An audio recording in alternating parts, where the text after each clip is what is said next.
Interdisciplinary Study of Antisemitism. And I see there's a lot of new faces here, so we're circulating a sign-up sheet if you want to receive notices of our other events. We deal with a wide range of issues and also a comparative perspective. Please sign up, and we also have a newsletter that we send out once a week if anybody's interested. So today, it's really a great pleasure and honor to have Professor George Pan here. He's going to speak about Jews in China, legends, history, and new perspectives. He's the Dean of the Center of Jewish Studies in Shanghai at the CJSS.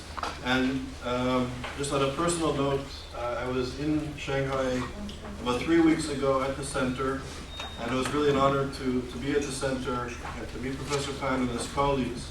So it's wonderful that he's here so soon after our visit to Shanghai, that he's able to be here with us. Professor Pan is not only the Dean of the Center for Jewish Studies in Shanghai, he's also the professor and director. He's the director also of the Institute of European and Asian Studies at the Shanghai Academy of Social Sciences. He's the vice chairperson of the Chinese Society of Middle East Studies and was the director of the Institute of Eurasian Studies at SASS.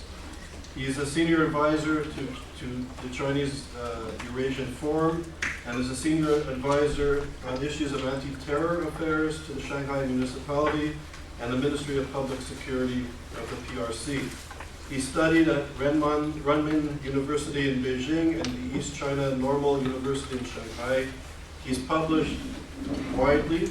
He's written numerous books and articles on the Jews of China, the Jews in Shanghai, and more generally the Jews of Asia from a comparative perspective. And he's also written on issues of Islam and Confucianism and the development of Chinese Islam. He's won all sorts of awards, numerous awards. I won't go into details, but I'll mention a few.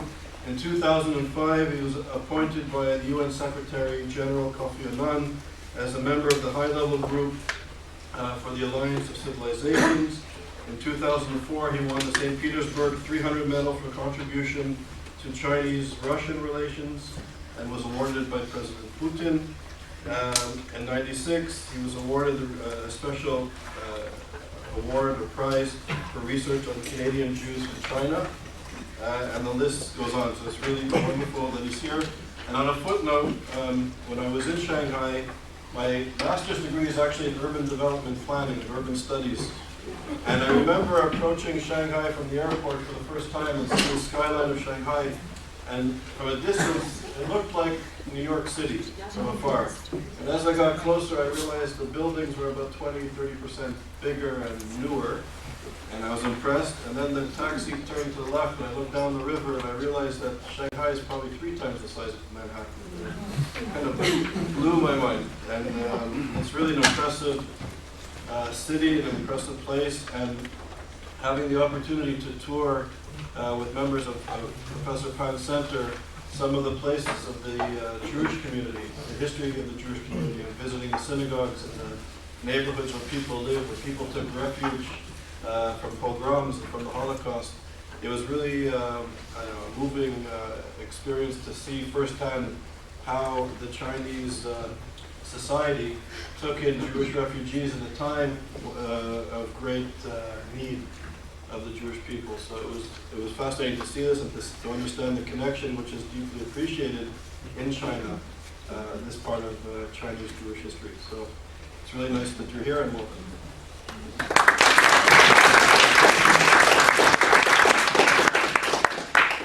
Thank you, Charles, and happy to be here first time. Also first time lecturing in Yale. This is a great honor for me. I just discussed with Charles. I will maybe talk about 30 minutes, and we keep more time for the discussion. And I will not read the paper. I just show you a photo.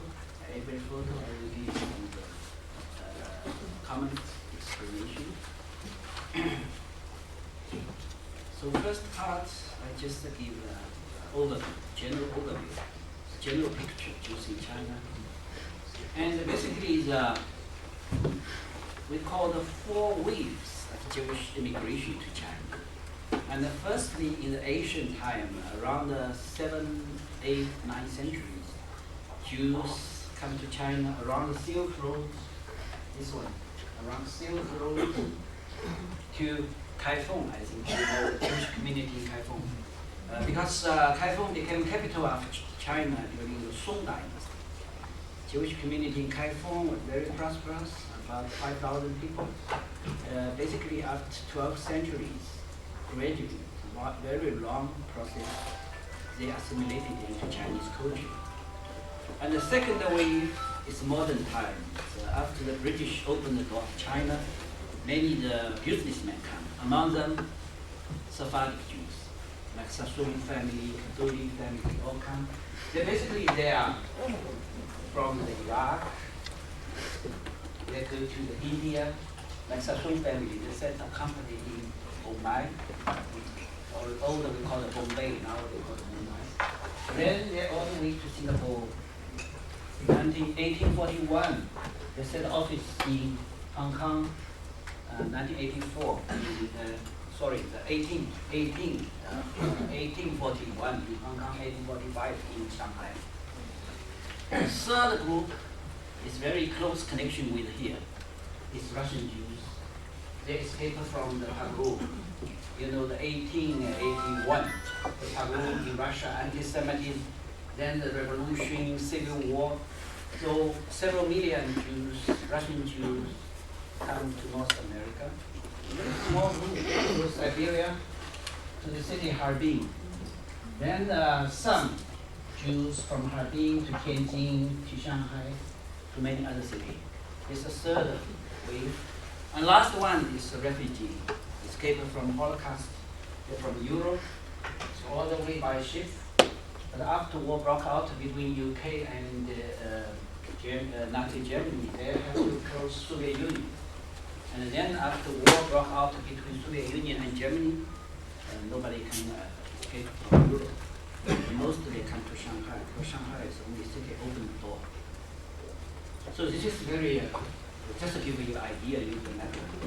Then I give many photos about Kaifeng. I just give one. I don't want to take too much time about Kaifeng. This is very significant in synagogue in Kaifeng. This is only synagogue, like Chinese temple, in the world. You can find this synagogue in the Beis Hatapsut Museum in Tel Aviv. There is a model there, and also in Israeli stamp. In Israeli stamp, it's called a synagogue in China. Very confusing, and you don't know it's Buddhist and Taoist and mixed. And anyway, this is only one Chinese style synagogue in the world. And the Kaifeng Jews, we can maybe have time to discuss if you have more questions. And the Sephardic, and this is a synagogue in Hong Kong, called Yale Synagogue. Founded 1901, 1902, donated by Sassoon family. And recently they are renovating, very nice, and Jewish community in Hong Kong, about 3,000 to 5,000 people, active, very successful. And this is Sephardic synagogue in Shanghai, Ohio Rahil synagogue, and still there. And renovating for 1998, the President Mrs. Clinton's visit. So I was guide for Mrs. Hillary Clinton, Secretary of State. He visited the synagogue and with the Secretary Oblet and all other members, Jewish members of the delegation. Now Russian Ashkenazi Jews in China's main synagogue in Harbin, built in 1907. You can see the Russian, the Harbin synagogue. And recently they renovated the synagogue. It's a museum. I will talk this later. This is the Jewish community, the leadership of Jewish community. I just mentioned two people. Rabbi Israel from Russia, Orthodox, and Mr. Kaufman is a leader of Jewish community. A very interesting thing is that his son, Teddy Kaufman, now is President Iguda Yosef Singh in Israel. He's means the Association of Former Residents in China. He is president, and he also elected as a president called Israel-China Friendship Association. They're very active. Only one synagogue in Tianjin. In Tianjin there was about 2,000 to 3,000 different opinions. Some people said 5,000. Very active Jewish community. Most is Russian Jews, Russian Ashkenazi Jews. And this is a very famous Jewish school in Tianjin. Many of the Russian Jews educated there learn to speak English. And still now in the United States, there's alumni association of Tianjin Jewish School. And every year they get together. Now Shanghai, the Russian Ashkenazi Jews in China is very active in Shanghai, especially after early 1930s when Japanese occupied Harbin. Since Japan was alliance of Hitler, so many Jews and some anti-Semitism in Harbin, not by Chinese, by the Chinese security police and by white Russians, very anti-Semitism. So many people left Harbin, come to Shanghai. In the middle of 1930s, about 5,000 Jews in Shanghai. This is the chief rabbi, Meir Ashkenazi, Lubavitch from Vladivostok. At the beginning, he was a spiritual leader of Russian Jews. But he's so kind, so finally he became the really leader for the old Jewish community, including Russian Jews. He survived Jews, German-speaking refugee. Now the refugee, 4 waves, they arrived in Shanghai, December 1938. Remember, Kristallnacht, November 1938. Last year, I was very honored to be invited by United Nations in New York to give a speech in 70th anniversary, 1938 and 2008. The United Nations have special seminar and ceremony in memory of the 70th anniversary of Kristallnacht. And Ambassador of Israel, Ambassador of Germany all joined us. And only me from China, reason because Shanghai was only city opened the door after Kristallnacht. Even United States at that time closed the door. So Shanghai was a bigger city, larger city, opened the door for the refugee. So only in the 10 months, 20,000 refugees coming to Shanghai, especially from Germany, Austria, and later occupied Czechoslovakia, Poland, or Lithuania. And so before the Pearl Harbor, December of 1941, Japanese occupied Shanghai. The Jewish community in Shanghai already, had through congregation we call Sephardic Jews, Russian Jews, and refugees from Germany. The refugee community is also, there's some group like Polish Jews. They are independent group. They speak Yiddish and very Orthodox from many yeshiva, like Yale yeshiva. And the Jews from Czechoslovakia, small group. And German Jews, Austrian Jews, basically it's Reform, not very Orthodox. So there are many very interesting things in Shanghai. For example, Jewish club in Shanghai. Now it's a building of Shanghai Conservatory Music. When the people come to Shanghai, we sometimes bring them to this building. And the Jewish hospital in Shanghai, the medical doctor, most is from Germany and Russia. And Harbin, the Jewish cemetery in Harbin, still 600 stone.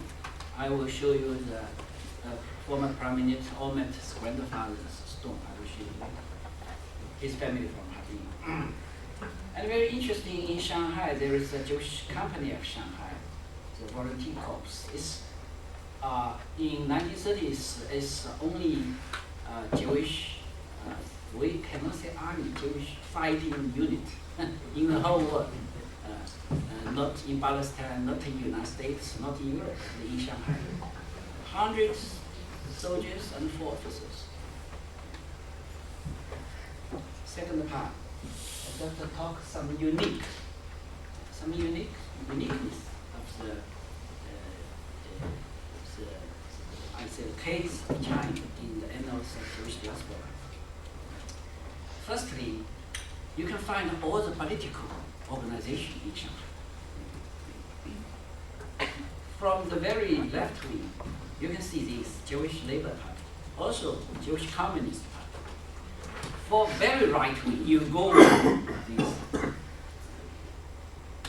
All this group you can find very interesting, very active. And this photo is Jewish Labor Party in Shanghai in 1947. When I in Israel, I met the later Prime Minister Yitzhak Rabin.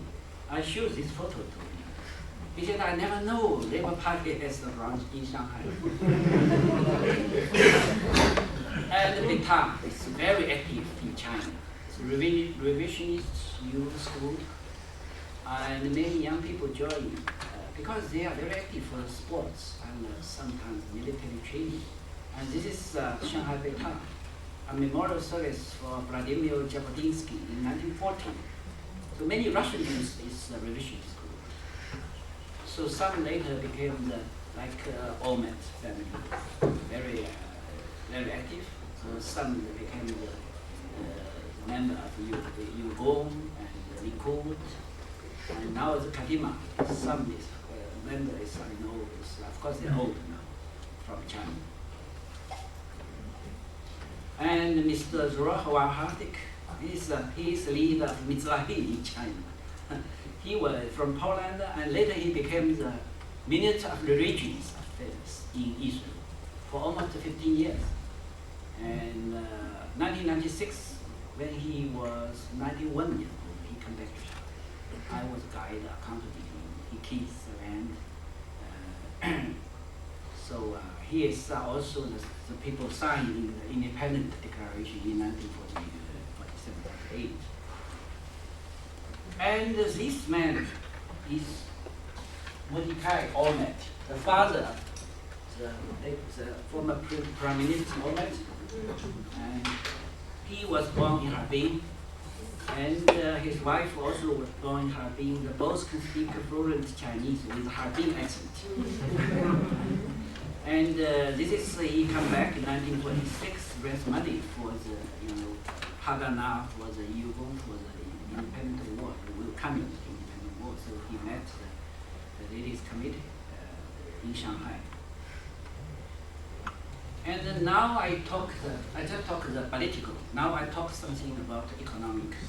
Economic activity is very active and very successful, especially by Sephardic Jews. And the first Jewish family to business in China is Sassoon. This set is Mr. David Sassoon and his son.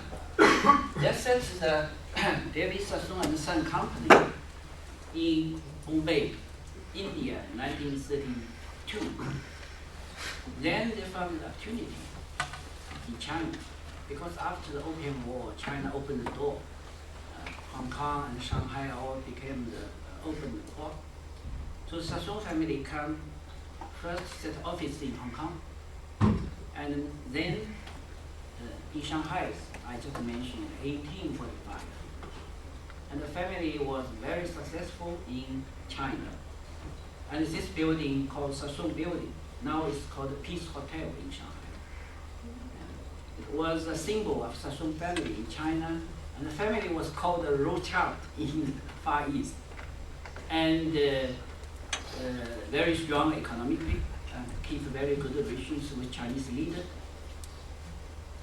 Kadooly family, another very influential family.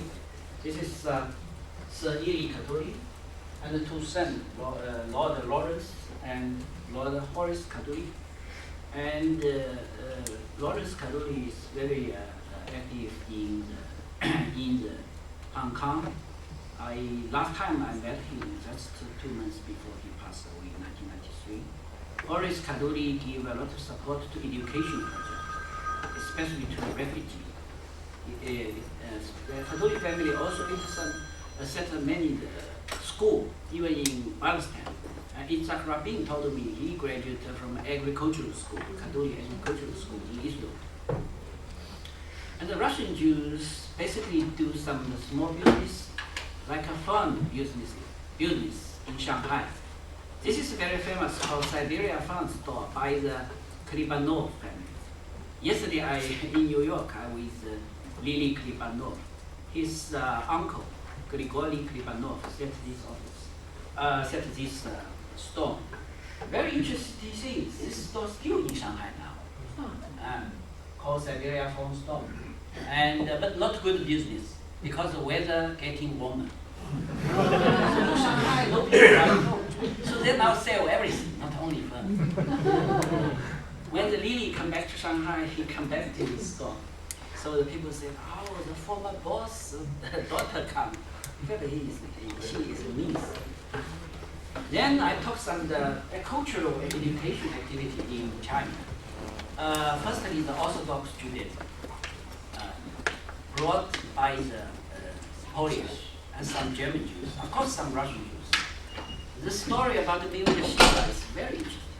The yeshiva was very influential yeshiva in Poland, but today is in Belarus.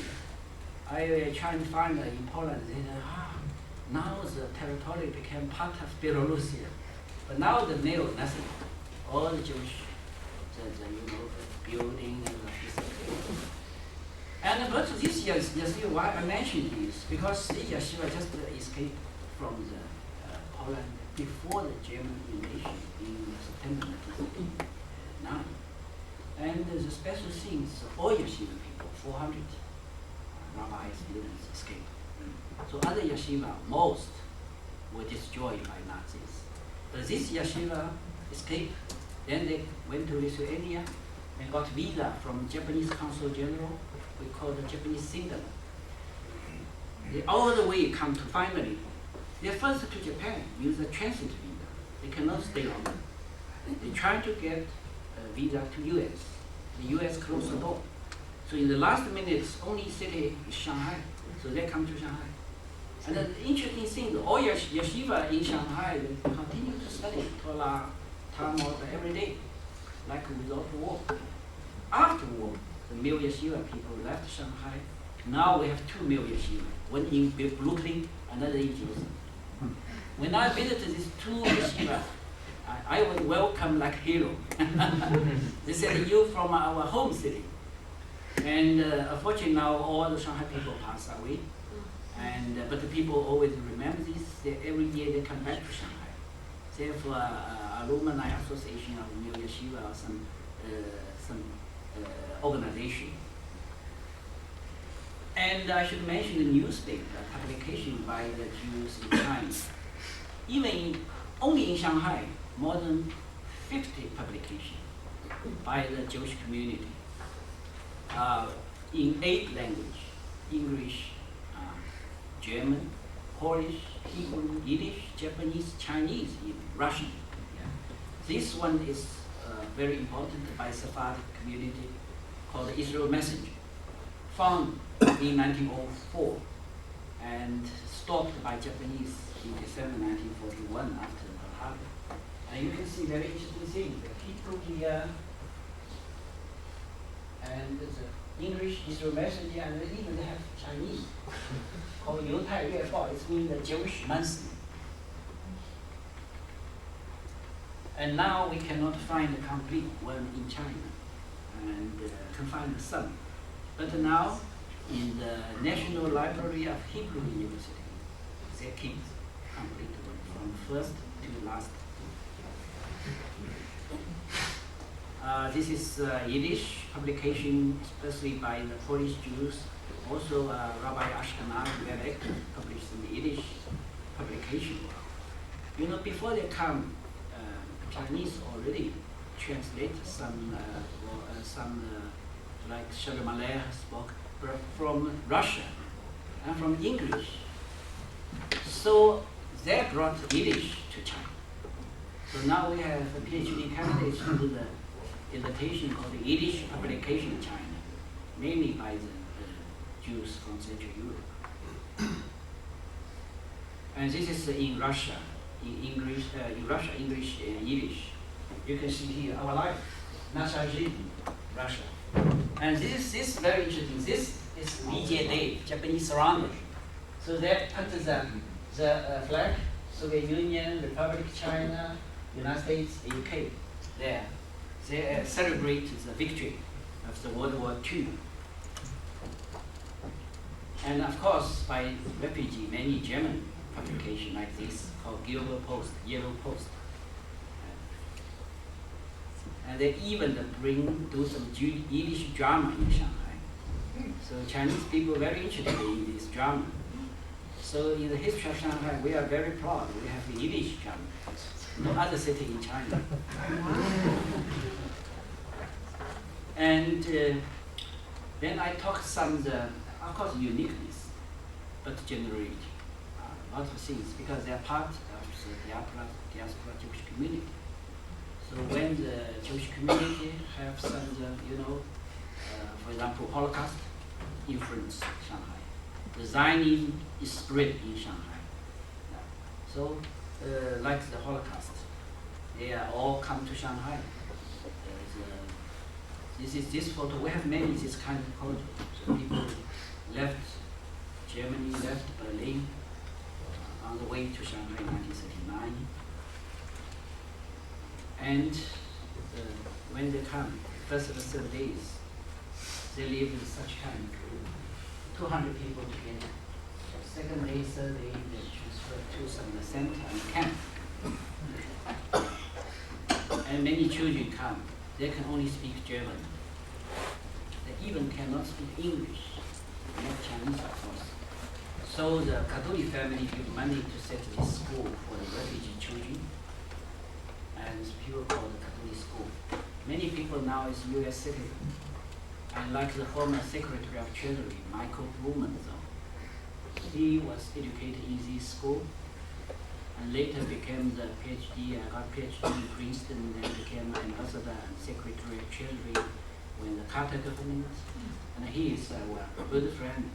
I visited, not good, I visited him in Princeton. He now is also director of Jewish Museum in Berlin, invited by German government. So half time in Berlin, half time in the Princeton. He was educated there, and also many people very successful now in US, in Australia, in New Zealand, and Israel, and in the, Canada, and they learn to speak English in this school. Of course, they keep the religious service, like this is by German Jews plus overseas, basically reform, in reform wing. But Russian Jews in the Orthodox wing. Then I just mentioned the influence of the Holocaust. After Pearl Harbor, as you know, Japanese occupied all of Shanghai, and there are all the American citizens, British citizens became the prisoners. Those Sephardic Jews all in the camp because they're British, or some is American. But the Japanese don't know how to deal with these German refugees. Because in namely German citizens, they're alive. But in fact, after 1935, they're not German citizens, according to the law. So when the Japanese heritage, this man come to Shanghai, his name is Colonel Joseph Meising. He was chief of Gestapo in Tokyo, Japan.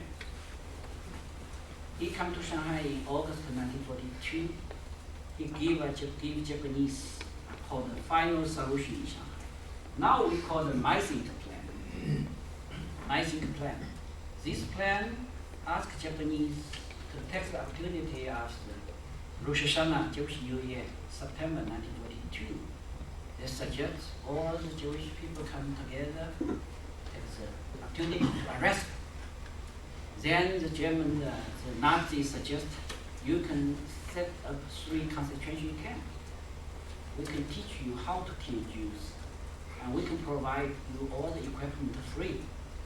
And they even have very specific plan in the island called Chongming Island. It's the 3rd largest island. After Taiwan and Hainan is Chongming Island, in the Shanghai area. In this island, you can set, it's very good for you to set the concentration camp.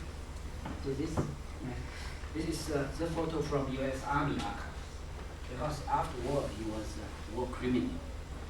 And Japanese hated it. Even they kill a lot of Chinese in Nanjing, in other cities, but they still hesitate why we should kill Jews. And debating among the Japanese leadership. Some people say that yes, Hitler is our ally, so we should do this. Some people say no. Why we should kill Jews? So finally they reach compromise, not kill Jews, not arrest, not kill Jews, but set some area in force Jews to move in this area. So finally they set called the designated area for stateless refugees. It means a refugee without nationalities.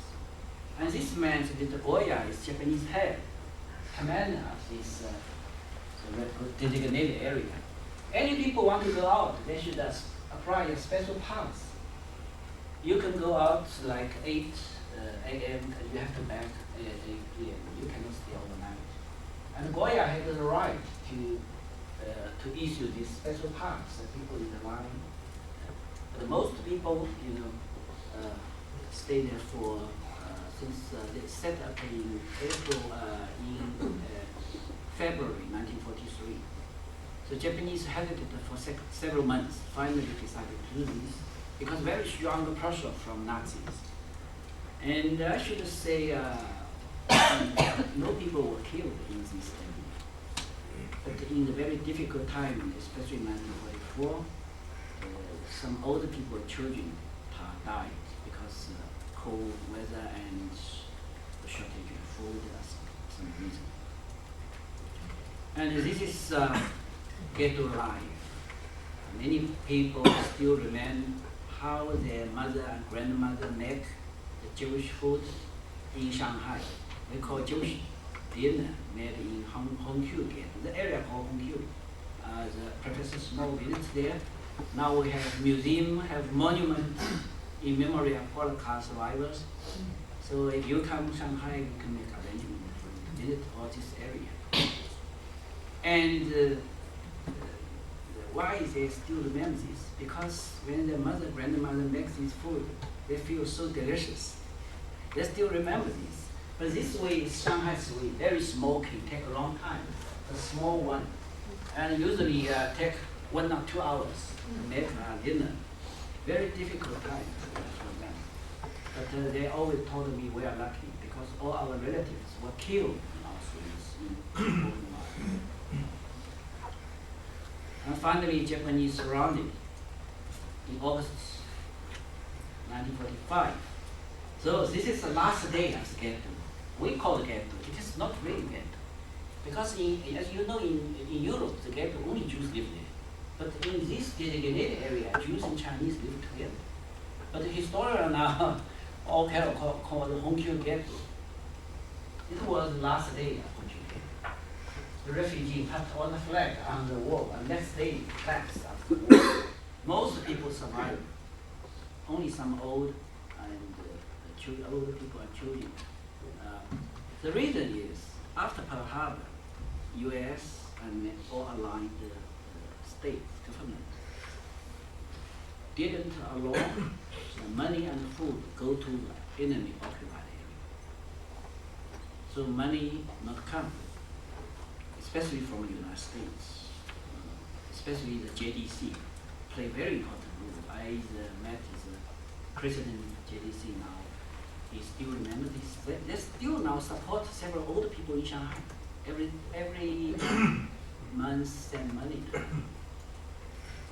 And but after Pearl Harbor, the U.S. government, British or other government, they're not sure whether this money can get by the refugee. Maybe talk by Japanese, take by Japanese. So 1943 was very difficult. Money not come, food not come. But after the middle of 1944, money comes through the Switzerland, through the mutual country. Switzerland government guaranteed money must be paid by the refugee, and they did. So after the middle of 1934, the situation became better. A few words about Chinese Jewish acculturation. I mean, why I mention this because in my opinion, in my book, I will give this book to the library of this center so you can share this I always think in China never native anti-Semitism. Never I said indigenous and or spontaneous anti-Semitism. But I should say there was some anti-Semitism. Basically, we call it imported or imposed to China, never made by local Chinese. So in the city Kaifeng, in Harbin, Tianjin, Hong Kong, Shanghai, everywhere we can see the very peaceful relations between Chinese and Jews. And also there are many cases we call the acculturation. I show some photo. For example, the refugee in Shanghai, they change all this area. People call this area Little Vienna. They, this is influence each other. They brought the Jewish culture to China, like Yiddish, like Judaism, like kosher food, like Yiddish drama or something. And also they're influenced by Chinese culture. Now we keep connection with many old former residents of China. For example, they like Chinese food. But people say that all Jewish like Chinese food, not only Jews. And also they can speak little Chinese, especially Russian Jews, and they like they use the Chinese name. They can use the Tai Chi, or they use the traditional Chinese medicine, and so on. A lot of things. Also, so you can see they're also influenced by Chinese culture. They exerted great influence over the Shanghai city. Like, I will show you some. Like Professor Alfred Wittenberg, is a very famous musician in Germany. Before the Nazi, when Nazi came to power, he lost a job. Finally, he came to Shanghai. He became professor of the Shanghai Conservatory of Music. He taught many Chinese students. Now the students is the president of Shanghai Conservatory of Music. Many famous musician is his student. He is very famous violinist. He worked in China. After World War II, many people left China. He never left. He said, I don't want to back to Germany until he passed away in 1953. So now the students set a monument in memory of Professor Wittenberg. And also this kind of case in Gedo, the Chinese Jewish people live together, I mentioned. They keep a very good relation with these two people, because these two people until now still keep very good relations. One is 85, one is 90 maybe. So they give me this photo. Also the photos, today's photo, two old people. I don't have the space to show too many photos. And also many children they're dressed in Chinese way with Chinese dolls. This photo is, all people like this. We have an exhibition in Los Angeles in the Museum of Tolerance, co-sponsored by Simon Wiesenthal Center. And February, this end of February, we will have opening ceremony in Asian Museum in San Francisco. Also, this exhibition. This exhibition will be in New York, DC, and many invitations even from small cities like Orlando's, Kansas City. For small cities, it's easy. For large cities, so all the museum is full scale. So you have to wait for a long time. And we use this as a cover, first photo. So people like this very much. These two ladies now are still, one in Australia, Melbourne, another in Israel, in Tel Aviv. Their families. Also, Professor Mr. Schiff is a very famous artist in China, and his book all describes Chinese life. Like this cartoon called I Like the Chinese. In fact, all this Chinese is not today's Chinese. This is 1930s. Our grandmother's time, Shanghai people like this. But his book is about 400 this kind of cartoon. Vivid. And now published in China, called Mr. Shifu's cartoon painting or something. Then I mentioned some of the more political things. It's mutual support, Jews and Chinese people. It's a very interesting story. It's the first letter by Dr. CJSS. He was a founder of the Republic of China. We call him a father of modern China. He wrote this letter to Mr. Ezra, leader of Jewish community in China, in Shanghai. He said, we support your movement to rebuild your national home and your state.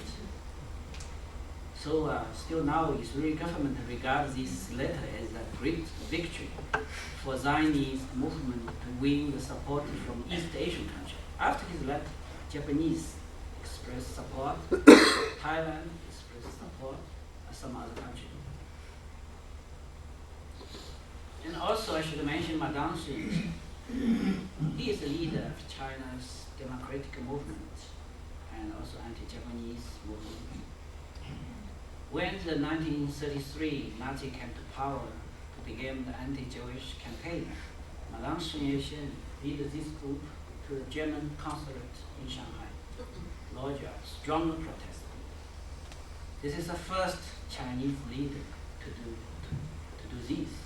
And you can see his group. It's very important people. This is very famous people, Lu Xun. I think if you do research on Chinese history, you know. And Lin Yutang later come to United States. And Cai Yuanpei, I think this is Cai Yuanpei. This is Lin Yutang. What is famous leader of China's democratic movement?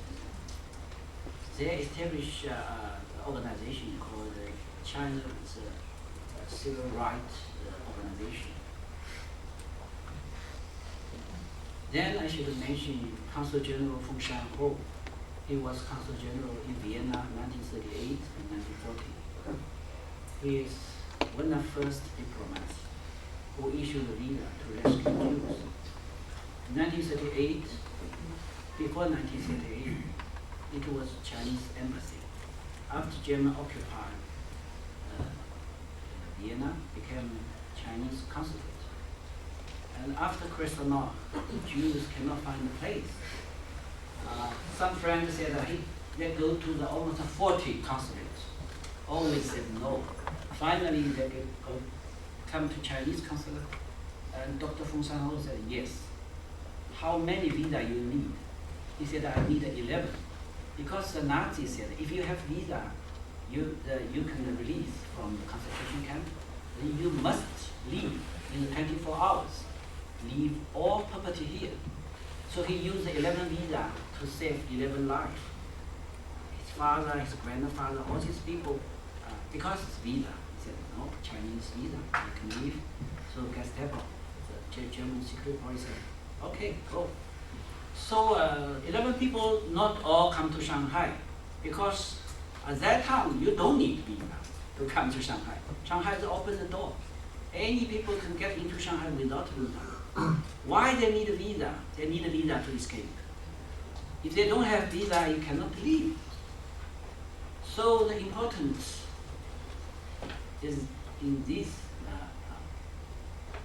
So Dr. Feng Shanho, now we don't know how many visa he needs. Some people said 2,000, some said 3,000. And last year we had, May of 2008, we had a special ceremony in U.S. Senate in memory of Dr. Feng Shanho. His daughter now living in the United States, in San Francisco. And I was invited as a VIP. And many senators, Senator Feinstein, Senator Lugar joined. And U.S. Senator have a special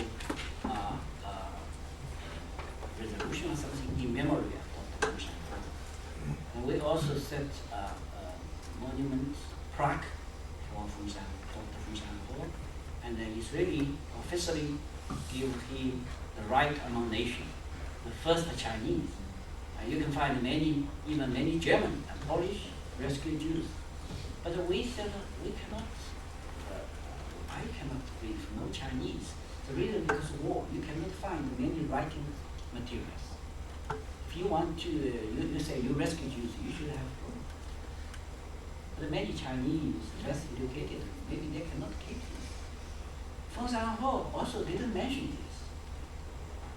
We found this because in Vienna we found we have seminar in 1994 in Salzburg and in Vienna. I met some people. They said, we got visa from Consul General Feng Shanhou. You should find him. Many diplomats. Why not Chinese? So we try to find him. Unfortunately, when he found the Consul General Feng Shanhou, he just passed away.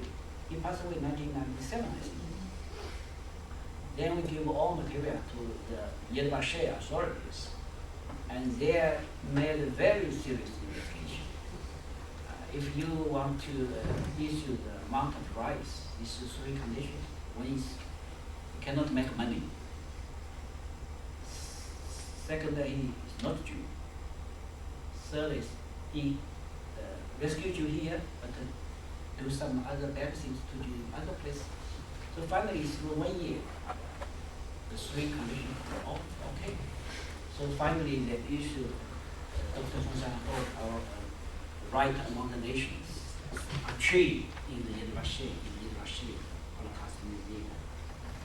So now in U.S., why U.S. Senate? Because many refugees now is U.S. citizen.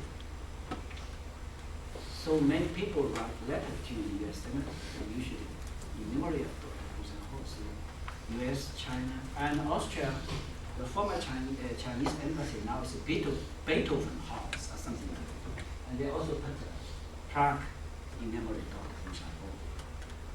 I also should mention the Sugihara, Japanese consul in Lithuania. He also issued many visas to rescue Jews. New Yeshiva people got visa from Sugihara. The interesting is we have two Jewish generals in Chinese army. The first is Maurice Cohen. We call him Two-Gang because he always had Two-Gang here. He was very close assistant to Dr. Sun Yat-sen. After Dr. Sun passed away, he worked for many Chinese leaders, including Jiang Kai-shi, and he became very close friend of Madame Sun Yat-sen, of course. And so after 1949, he was very special. He kept good relations with Taiwan and with Myanmar. And this is he come back to China in front of the stadium, the monument of Dr. Sun Yat-sen. And now in the United States, two books about him. And the Hollywood, they want to make a movie. And I don't think now they have script trying to write something. But this will be very interesting movie about him. Another one is Dr. Jacob Rosenfeld. He is Jewish general in the Chinese Communist Army. He was a left-wing people in Vienna. He was a member of Labour Party, Socialist Party, and he was arrested by Nazi, put in Bodenmark. And he got visa from Dr. Feng Shanhou, come to Shanghai. He was a PhD at Vienna University Medical School.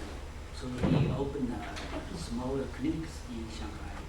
Then he go to the communist, the army's area. He joined the Chinese army. He worked there for almost 10 years. After 1949, the Chinese government want to appoint him as a vice minister of health. But he want to come back to Austria to try and find his relatives, and he back to China. So the Chinese government said, okay, I hope you can come back. But very sad, when he arrived in Vienna, he found all the relatives were killed. Even cannot find one relative. But finally he found a cousin in Israel. So he went to Tel Aviv. Unfortunately, heart attack. Passed away in 1952 in Ramat Gan.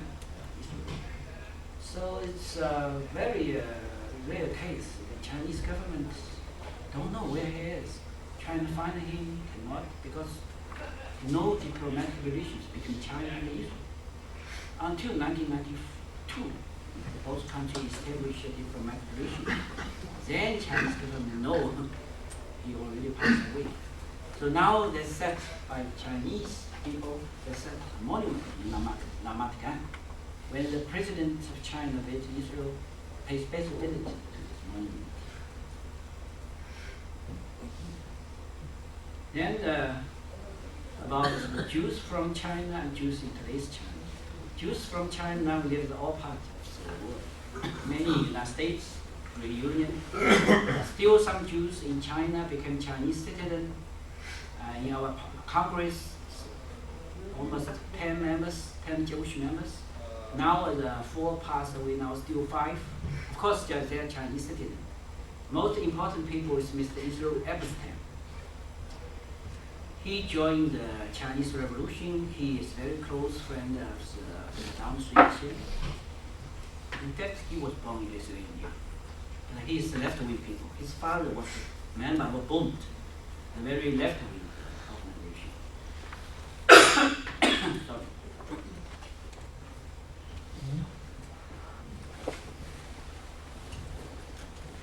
After People's Republic established, he became very important. I can say he is ministry level, member of the executive committee of the parliament. And then when his 70th birthday, Deng Xiaoping came to his home. When 80, Jiang Zemin came to home. This is 90. 90, President Hu Jintao came to his home. And unfortunately, 2 months after the 90th birthday, he passed away. And Professor Sidney Shapiro, originally from Brooklyn, and he also joined, he married a Chinese, then became Chinese citizen. He is very famous, right? And he translated many Chinese novels to English, like Hong Lou Meng. It's really difficult to translate, and Shui Hu, or something like that.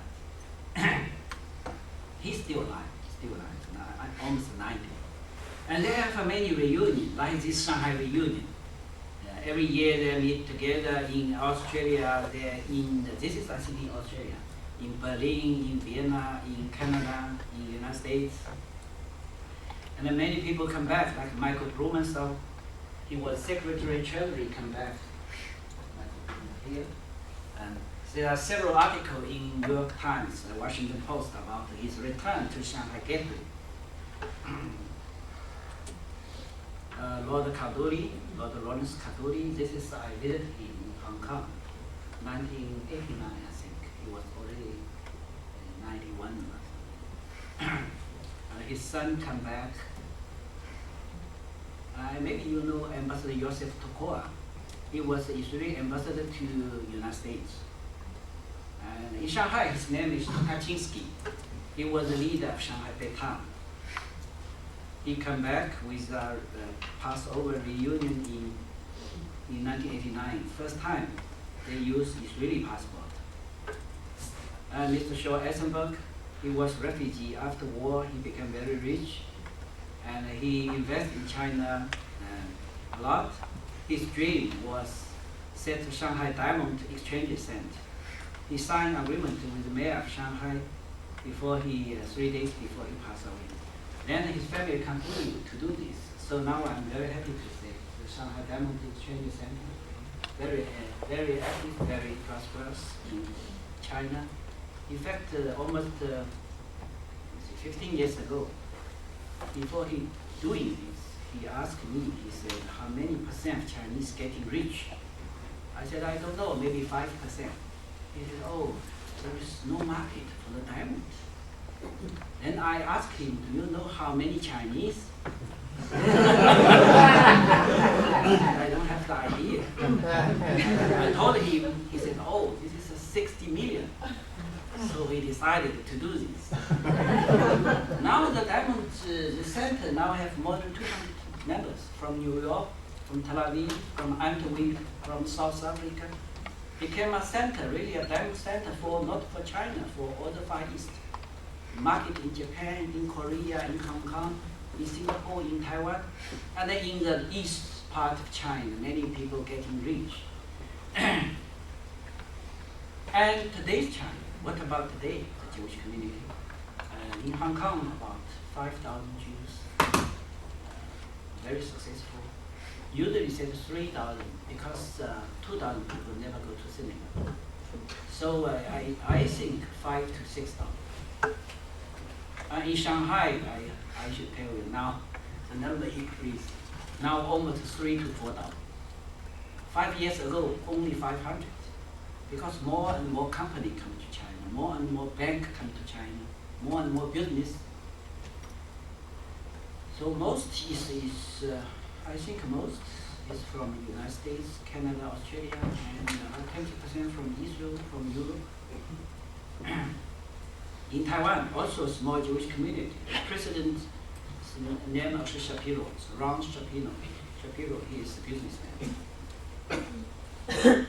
I show you the interesting photo. They have a Jewish wedding in Shanghai synagogue in 2008, March 2008. You can see this more clear.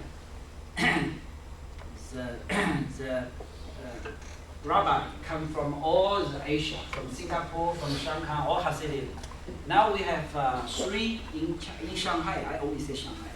3 Jewish community centers.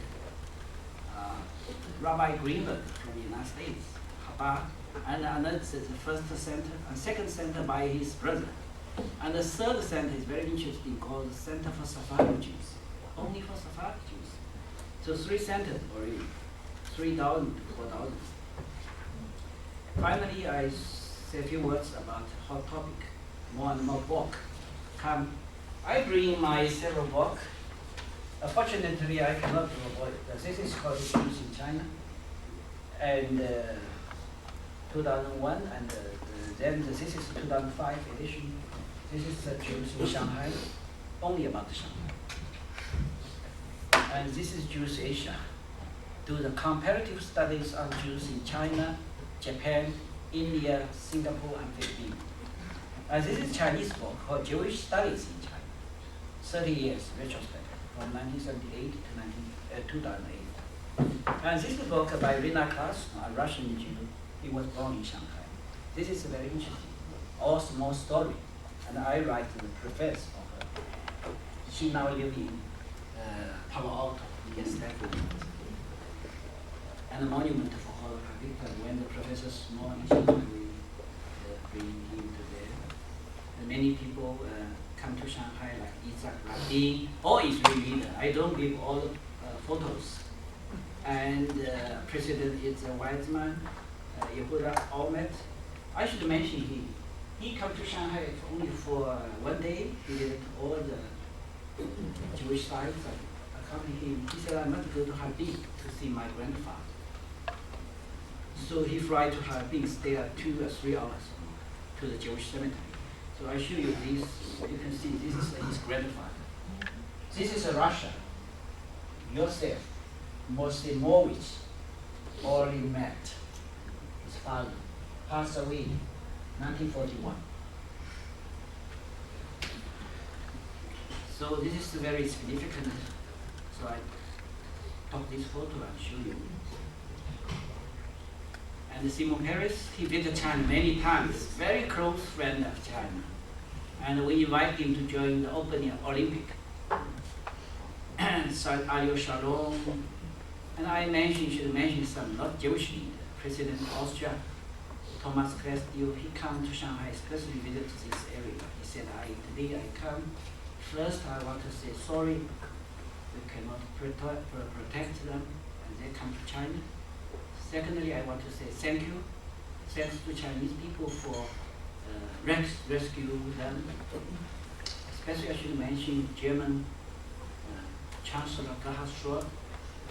He is very smart people. Every time he comes to Shanghai, he visits the Jewish area. He said, I want to show the world, never again. Especially I remember 1999, I accompanied him. At that time, the neo-Nazi party on the streets. And in Austria, the neo-Nazi party came to parliament. He was very angry. So he said I should pay a visit to the synagogue. I want to show the world. And of course, this lady you know. And this is, it was July 1998. We worked very hard for her visit. For 3 months, the security people come to check everything. Only 15 minutes. But finally, he gave a speech 15 minutes. So totally 30 minutes. very nice. And he really good speak. And he stand there with all the member of delegation for 2 minutes in memory of Jewish community, especially Holocaust victims. And I should mention Simon Lisenson. Also Simon Lisenson, because they do Holocaust studies, so very interested in Shanghai. I visited him in Vienna. Recently, we translated his book, Sunflower, into Chinese, in memory of his 100th birthday. And we now have Austria Holocaust Memorial Service. Every year, they send young people to our center. This is not Jewish. They come to our center for 1 year service, like 1 year military service. I think Germany and Austria do this very well. And for the 60th anniversary of the get-go, we have a special seminar in November 2005, and Michael Blumenthal invited me to give a keynote speech. So I think this is maybe last one. Yes, I should stop here. And I think we can keep more time for questions. Thank you. Thank you very much.